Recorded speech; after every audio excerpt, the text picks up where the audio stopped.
All right, we'll get rolling with Eric Cole. Eric, first, I mean, you've known for playing pretty much every week out here. I think you've had maybe 2 or 3 weeks off. How did you spend some time away? Yeah, no, it was great. I was at home a little bit. Had a little bachelor party, getting married in December, so that was fun, and just kind of relaxed and, excited for this week, and, happy to be here in Sea Island. And you were able to take a couple weeks off. You had 3 top 4s in your last, 4 starts. Moving into contention for PGA Tour Rookie of the Year. I mean, have you been thinking about that? Is it on your mind at all? Something that you had your mind set on at the beginning of the season? Yeah, no, it's definitely something that's kind of in the back of your mind. It's something that comes with doing a lot of little things right. So I'm more focused on those. But it's something that if I keep doing those little things right, then hopefully that'll be the result. All right, we'll open it up for questions. We'll start with Gary right here in the front. Good. A couple questions. First of all, what's the best swing tip your mom ever gave you? She's given me a lot, so it's hard.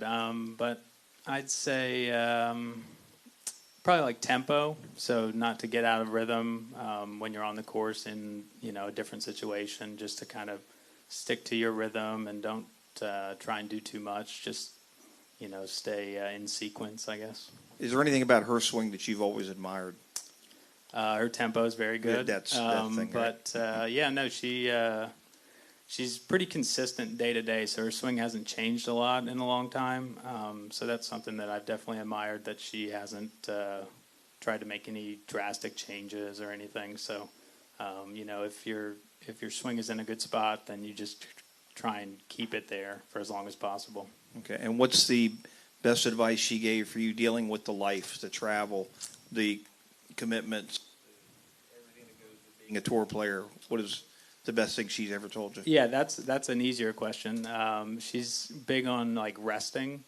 So when you're at the course, work hard, and at the gym, make sure that you're working hard. But as soon as you leave the course, kind of prioritize being rested and ready to go for whether it's the next day or the next week. And get away from golf as much as possible. So although I like to play a lot, as soon as I leave the course, I try and focus on, leaving my thinking about golf at the course too. So that's probably the best advice. And I just have one more. What do you think having 2 rookies of the year in the family would be like? I think it'd be very cool. Yeah, I don't know if that's ever happened before, so it's something that would be really special, and something that it'd be a cool thing to share with her. Go with Mark here on the left. Eric, I think you're 48th in the world, top 50 make the Masters. How much is that on your mind this week? I think I definitely have noticed where my ranking is. So, but it's almost like the Rookie of the Year thing. Like, it comes with doing a bunch of other little stuff right. So I'm more focused on that stuff. But in the back of my mind, I'm definitely checking it. And, playing the Masters would be a huge accomplishment and something that I would love to be doing in April. So, I'm thinking about it, but not when I'm focused on the little stuff that gets me there. Back right.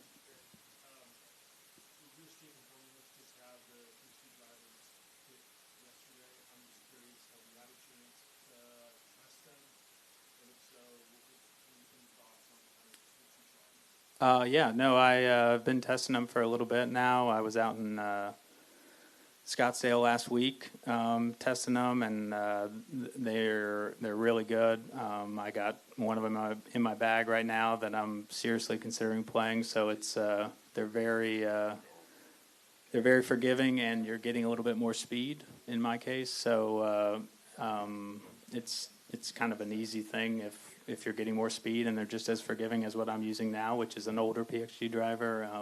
Then it kind of makes a lot of sense to play it.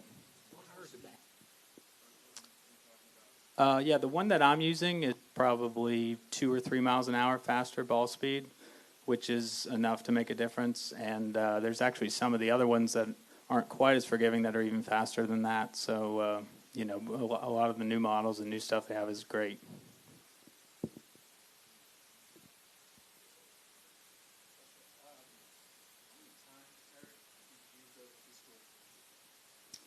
It's a good question. I don't know the answer to that. I'd say I probably went, well, I went to European Q school once, too. But I probably went, I'd say in the neighborhood of 7 or 8 would be my guess. I don't know the answer, though. Yeah, it's nice.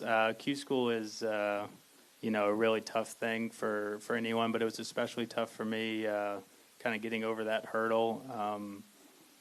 Throughout the years playing mini tour golf in the past, I would have, a decent amount of success, and then I would just get to Q school where it was just one tournament and it meant so much that it was kind of a little bit of a performance barrier that was tough for me. So not having to do that is definitely a nice benefit. You're not in the shoes this year, but what is the stress like this week for guys that are on the wrong side of the bubble right now? Yeah, I mean, it's almost like a little mini Q school this week for sure for those guys, depending on where you are. Being right around that 125 bubble is tough. Being just out of it is really difficult too. So, there's a lot of great storylines here this week, and there's a lot of stress for those guys. But, it's kind of like the Rookie of the Year thing or the top 50 in the world. If they just focus on doing the whatever they have to do to succeed this week, then that stuff kind of just comes on the back end of a good week. What's the biggest improvement in your game from when you had no status? I'd say probably consistency. So like I talked about with Q School, if you happen to be a little bit off, on that 1 week, then it's really stressful, and it's like, wow, I just have to wait a whole nother year. So I'm a little more consistent tee to green, so I don't have as many bad days, and I think that helps with low scores, and also just like mentally not having to deal with, oh man, I don't know where it's going this week or this one day or whatever it is.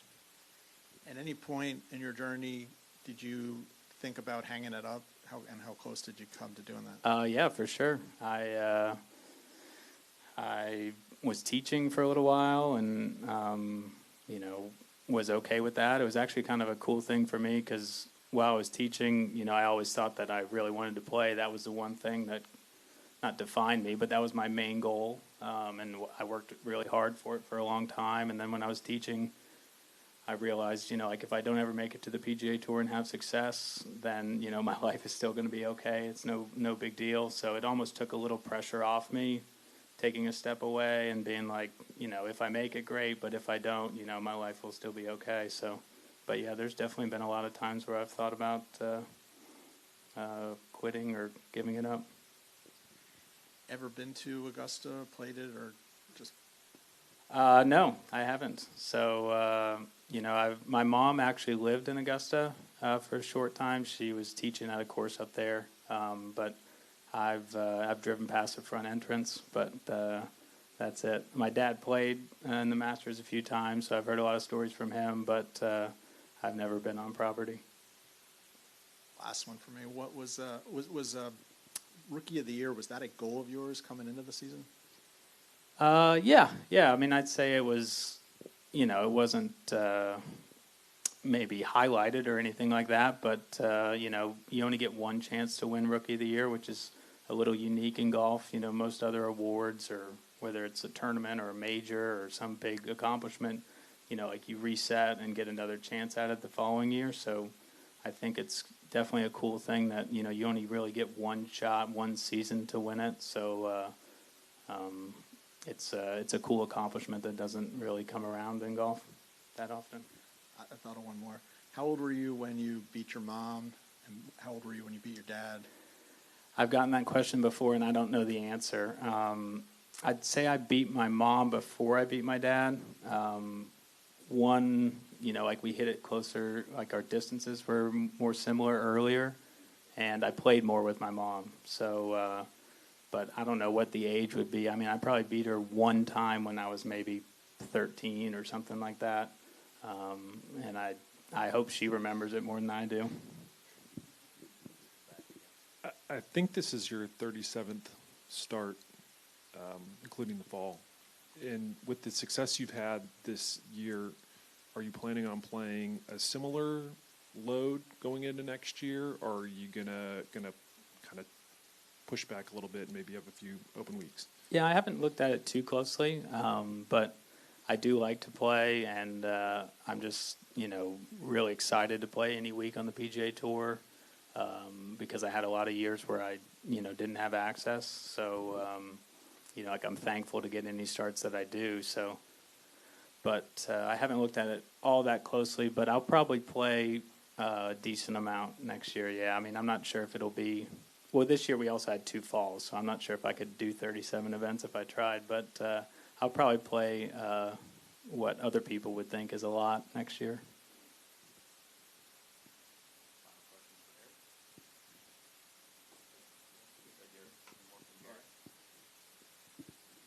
Sorry to keep it a little longer. Brian Harm was in here earlier, and he was talking about how impressed he was with what you have done. And in a sense, you're kind of saying that Brian's been grinding out here. He's 36 years old, won his first major. Does Brian's example of just sticking to it and then having that kind of success at that age, do you think it gives you and everyone out here grinding the hope that if they stay with it long enough, it'll happen? Yeah. I think it just shows how thin the margins are no matter where you look at it in professional golf. So, in my example, it was getting here. In his example, it was being out here for a while, but maybe not, winning a major like he did this year or whatever it is. But just the margins are so thin, and everyone in golf is so good, and there's so much depth that, the way that it separates or shakes down is, it's almost like it's kind of a cool time because you don't really know what's going to happen, and some guy has a good week and he has success. So I think it's a really cool time in golf, and it just shows how many good players there are and how thin the margin is at every level. Have you got the chance to play with Brian a lot? Yeah, we played maybe 2 or 3 times this year. We played the last round of the Scottish together. Okay. So. And what aspects of his game do you like, or what do you think serves him well? Well, there's not much to not like. I mean, he hits it straight and putts great and flights the ball really well. In the Scottish, the last round was really windy, and he, hit a bunch of great low shots and just has a really good overall game. Good. Yeah. No worries. Thank you.